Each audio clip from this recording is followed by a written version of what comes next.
Then Norm Gabeski got uh, into football semi-pro, the Bay City Merchants team at the time, and so I had been chumming with Norm, so I went out for football on that team too, uh, which was another reason that I wanted to get in condition along with Tom. Uh, we used to run the track and pass the football back and forth. I actually did a half mile in 4 minutes with great big football shoes on. Cleats in those days weren't the screw-on type. They were built up wedges of leather.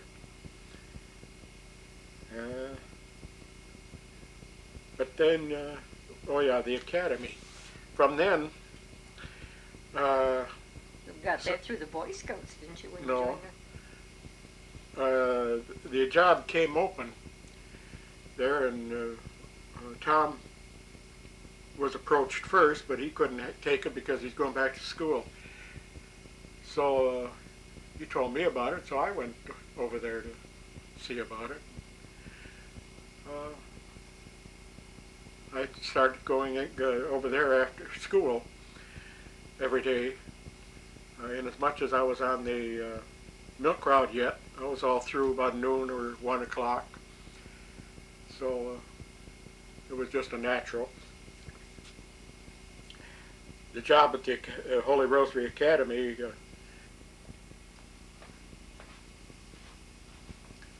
Okay, we're back till the battery runs out. yeah, the job at the academy entailed going after school and taking care of the boys in the play grounds.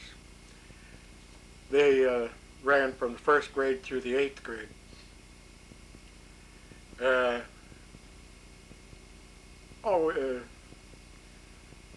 I showed them we had a football team.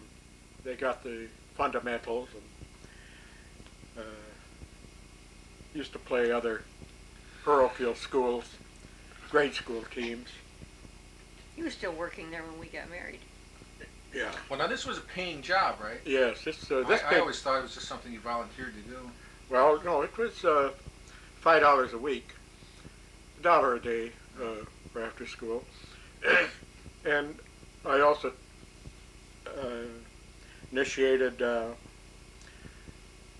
Boy Scout troop and Cubs, the Cub Pack, and we had a drum and bugle corps because they had a very talented music teacher there, a sister. Anyway, can't think of her name.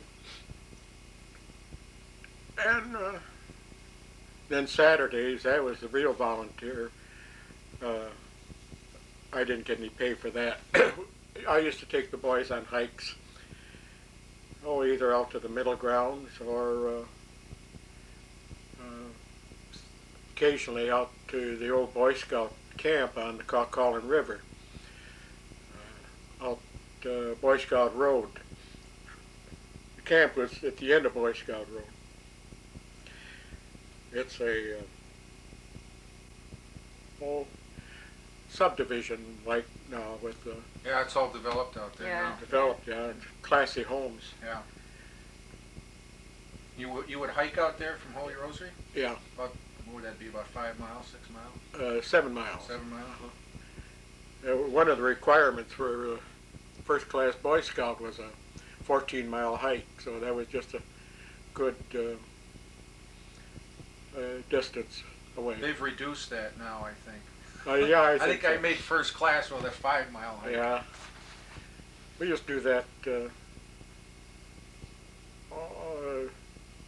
I'd get loose from the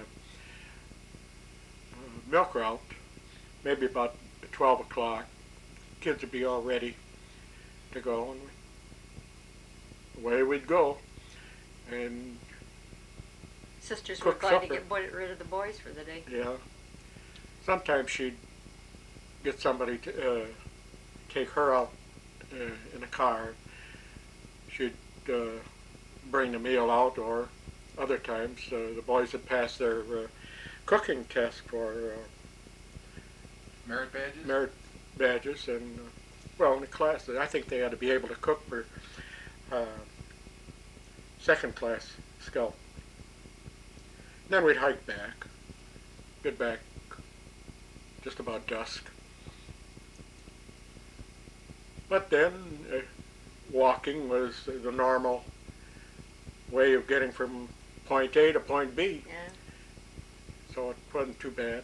Cars weren't nearly as plentiful back then, were Oh, they? heavens, No. no. 14-mile hike, and then it wasn't until I got in the Army that got back into hiking, and then you made, in the Army you made one 20-mile hike to get out of basic training. And I think there was 6 weeks it took to build you up to being able to hack a 20-mile hike. Here these kids were doing a 14-mile hike when they were in 6th, 7th, and 8th grade. Uh-huh. That was fun. So And- you did this while you were on the milk route, Yeah. and Ma was still at Gauges. Robert Gage. Did you ever work for Neil and Bigelow? No. No. Oh, okay. Did anybody in your family work? Yeah, Ben always worked for Neil Oh, Bigelow for years. Okay. Okay. Well, I don't want to get away from what we're on here now. Where did you go after the city dairy? Did that lead to you buying the dairy on Woodside? No, then, oh yeah, City Dairy sold the routes to the Bay City Dairy, and we went with the routes. And I was with them until went into the service.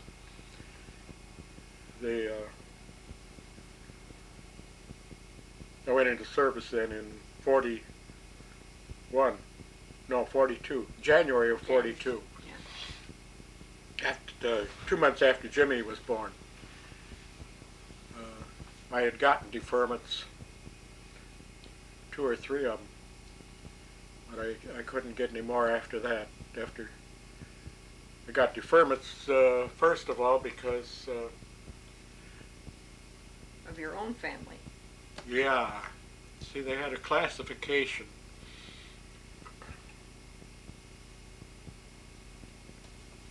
For that they wouldn't take the principal wage earner of a family, and that's what I was.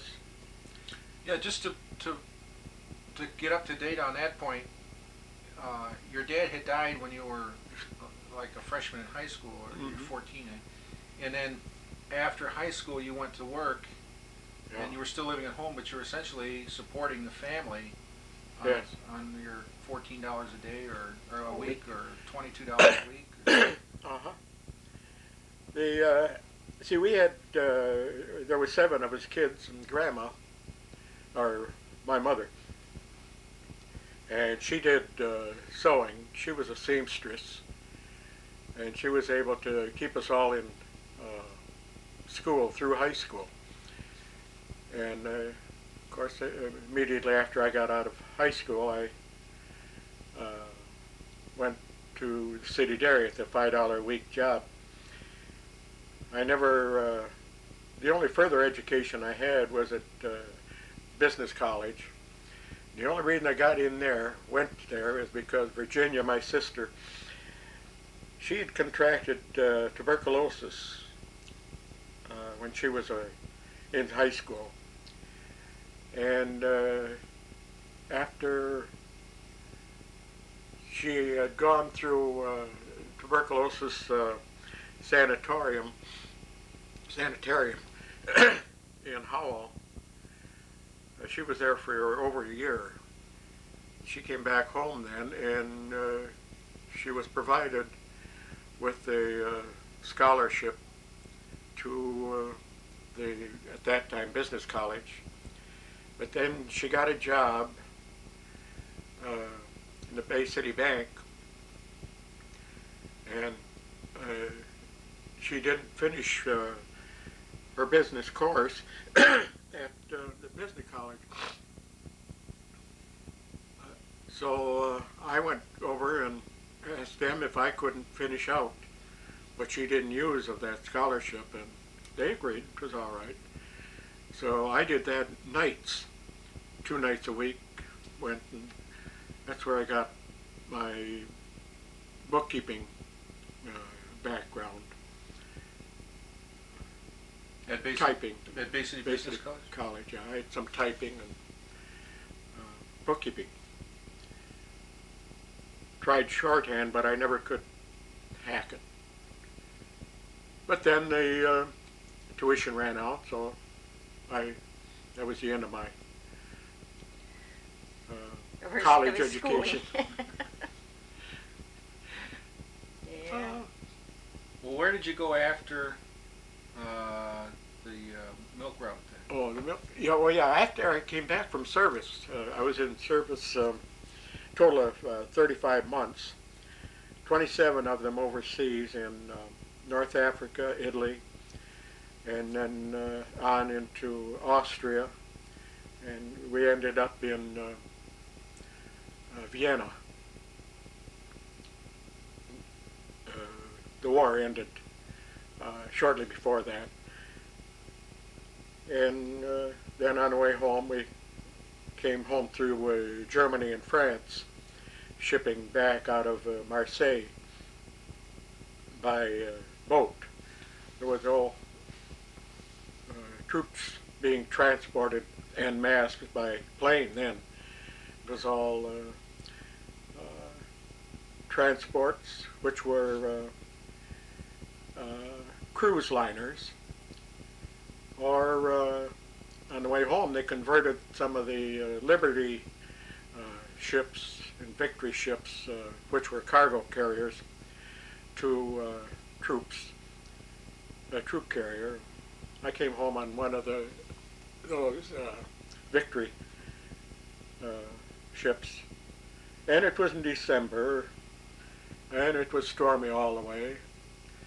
They saved a lot on food because there weren't too many guys eating. I managed to eat every meal, which incidentally they only had 2 meals a day, breakfast and dinner, or supper as we'd call it then. And in between we'd get an apple or a piece of whole cup of cupcakes or something like that, tide us over. When you were in the service, you were in the Signal Corps, right? Started out in Signal Corps. It was with the Allied Force headquarters first in, well, we landed in Oran and went, the Allied Force headquarters was in Algiers. It was moved to Caserta, which was just outside of Naples. About a year later, as I recall. And I stayed there until, they had a land, until the Normandy landing, I think it was, about that time. I might be confused in dates. But then they started, after they had that drive, well, then they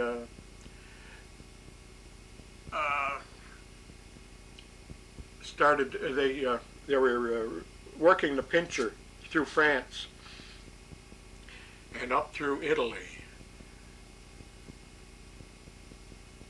And they started putting some of the lighter casualties into the Signal Corps, and they took a number of us out and sent us to the infantry training, which was basic all over again.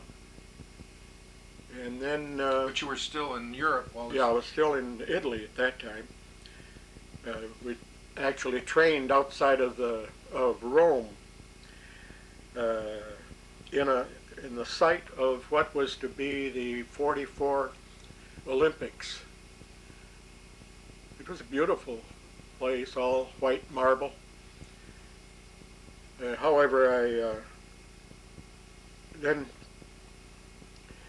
that wasn't working out with the casualties doing Signal Corps work.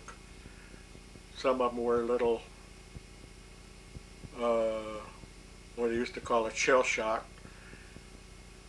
Now they call it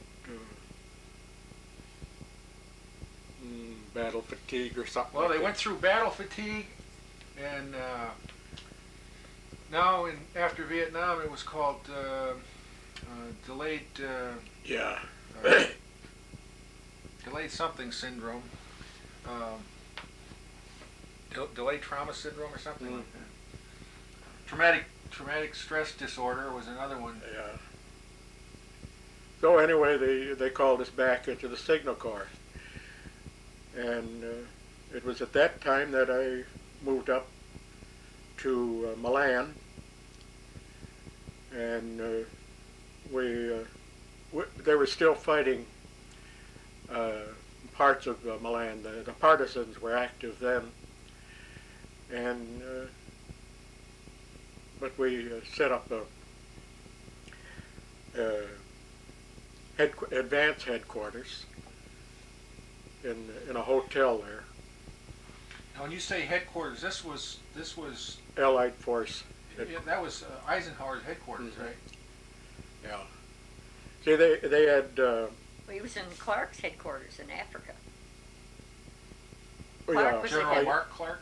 yeah, But after they jumped from North Africa to Sicily and into Italy, yeah, you moved in with the Supreme Allied Commander there. Didn't yeah. Well, I was in Algiers in the Supreme Headquarters. But at that time it was Clark. Yeah. No, at that time, Yeah, it was Clark, Tim. Clark was Italy. They moved Eisenhower from Africa to England to get ready for. Yeah, but it was Clark's headquarters when you were in Africa. Yes. Uh-huh. In Algiers, when he was So in Algiers. but when you went up through Italy, you were actually with Clark.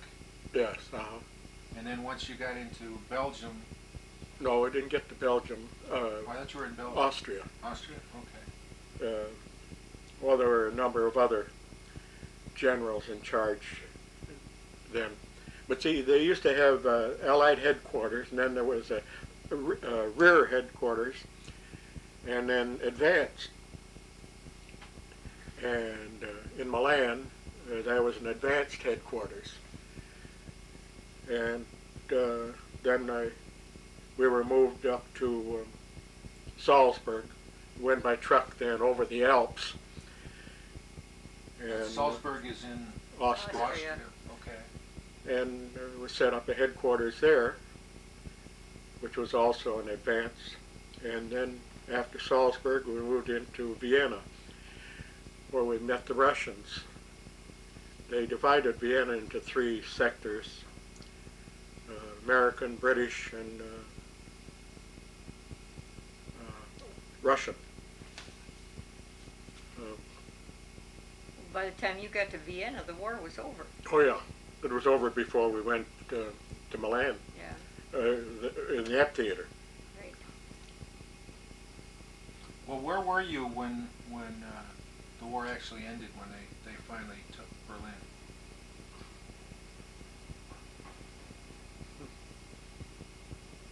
I don't know. I must have been, well, it was still in Italy. Must have been. But Italy had been taken already, right? Oh yeah. Uh-huh. And the invasion through France had already taken place. Had started, yeah. And then they hit the southern, while I was in basic, again, in the infantry, it seems to me they landed in the south of France to try and work that pincher. Yeah, Yeah, and it was at that time that I got transferred back into the Signal Corps, and I was almost sent there for that landing.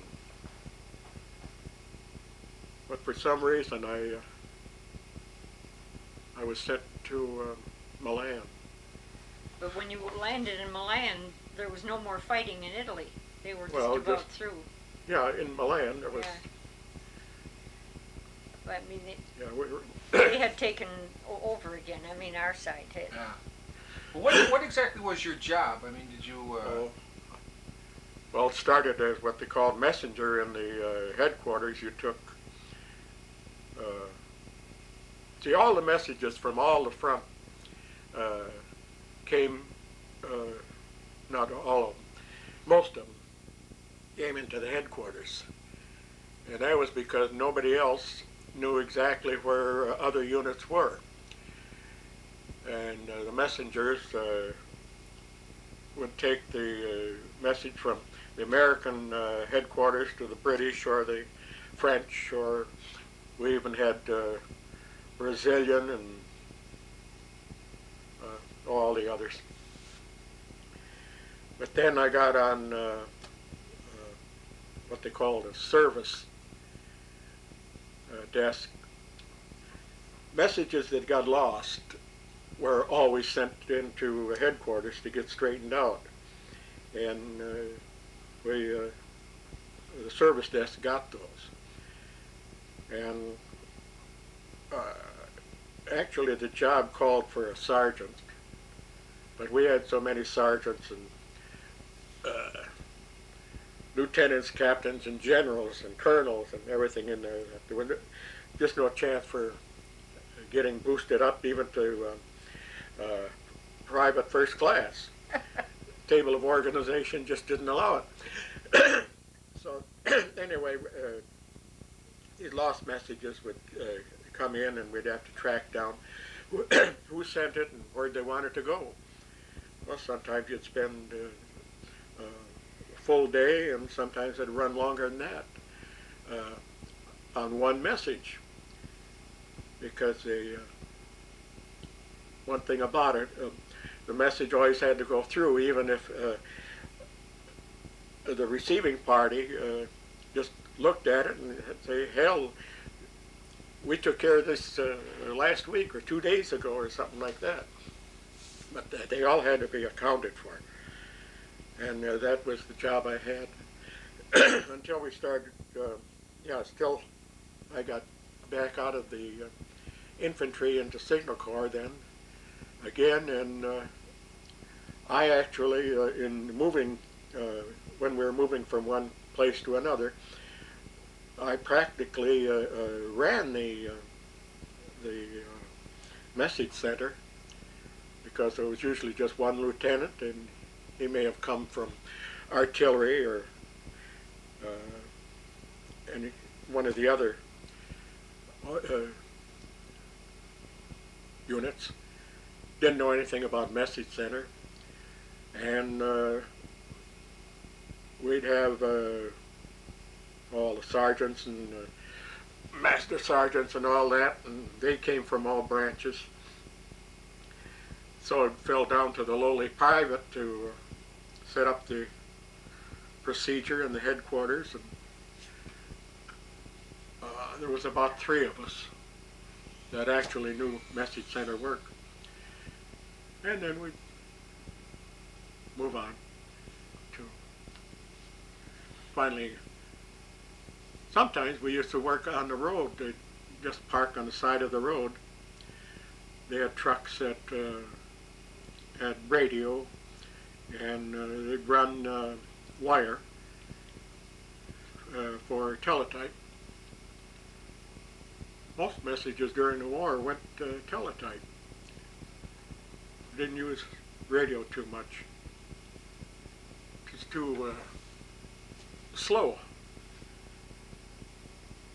Radio was slower than teletype? Yeah, because first of all, it had to be encoded, and then they used Morse code. That took time. and the old did-it-da-da-da-da and all that. Then it had to be decoded, whereas with the radio teletype, the machine encoded it for transmission over the air, and the receiving machine at the destination would decode it. So So it was still radio, but you just used a teletype machine to. yeah, for well, you typed it out. No, it didn't go over landline. Not all of them. Some of them were landline Some teletype. were radio. Depend on size unit. They didn't, well, during the war, the only ones that had radio teletype were the headquarters, London and Algiers and Rome, or not Rome, Caserta, and Washington, because they didn't want to take a chance on them falling into enemy hands.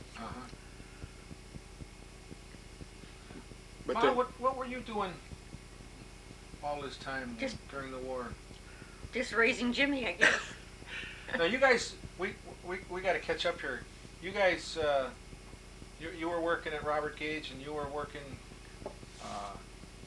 At the dairy. on the milk route with the Bay City Dairy, which was at 14th and Water, right? Mm-hmm. Eventually became McDonald's Dairy, Yes. Yeah.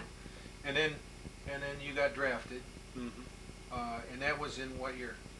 42, January 42. January 42. But you were already married. Yes. Yeah, we got married in Something November. we've skipped over Yeah. Oh, yeah. lately here. We got married in November of 41, 41. and then And Jimmy arrived a year later. yeah, but in the meantime, when I got pregnant, then in February of 42. 42, and I was so sick and everything, then so he got another. Or 41.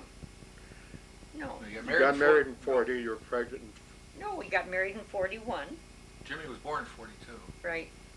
in, yeah, was it? You I got did. into the service in 43. Right? But he got a Deferment. deferment until after Jimmy was born because the doctor was afraid I was going to lose him at first because I was so sick. Well, let me take another step back here. How did you eventually get back together? I mean, this was several years after high school.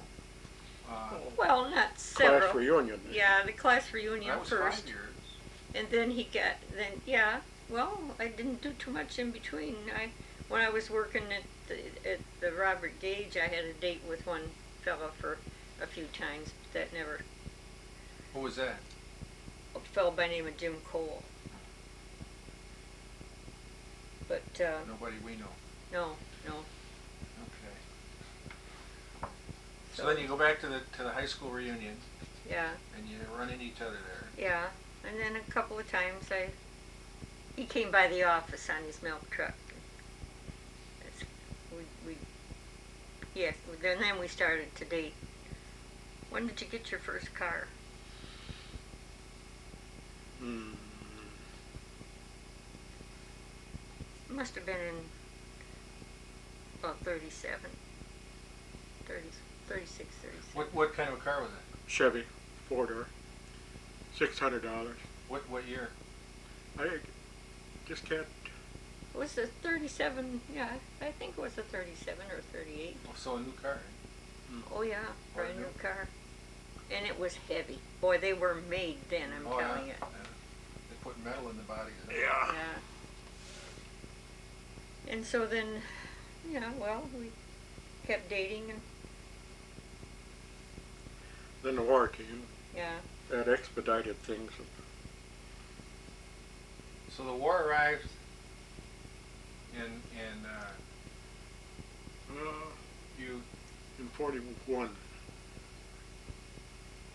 at December 41. was When we went to, Pearl but Harbor. but we were at war with Europe in 39. Well, we were sending Liberty ships and Yeah, things like that. yeah. Right? But then, Lend yeah, lease and all that stuff. right. But then January the 7th was when Japanese hit Pearl Harbor. So No, that January 7th was when I was born. December 7th was Pearl Harbor. And December you may 7th, think yeah. those were both disastrous moments in history, but we do have to keep them straight. Oh, Um, no. Okay, so you got, now did you, you said the war expedited things. Did the war Well, yeah, suggest I to you got- that you should get married a little sooner than you would have otherwise? Or? yeah, I got my notice. Yeah, on they put them back in 3. Is that what we called it? 3? one. I had been in 3. Yeah, 3 was the deferment. Yeah, and then.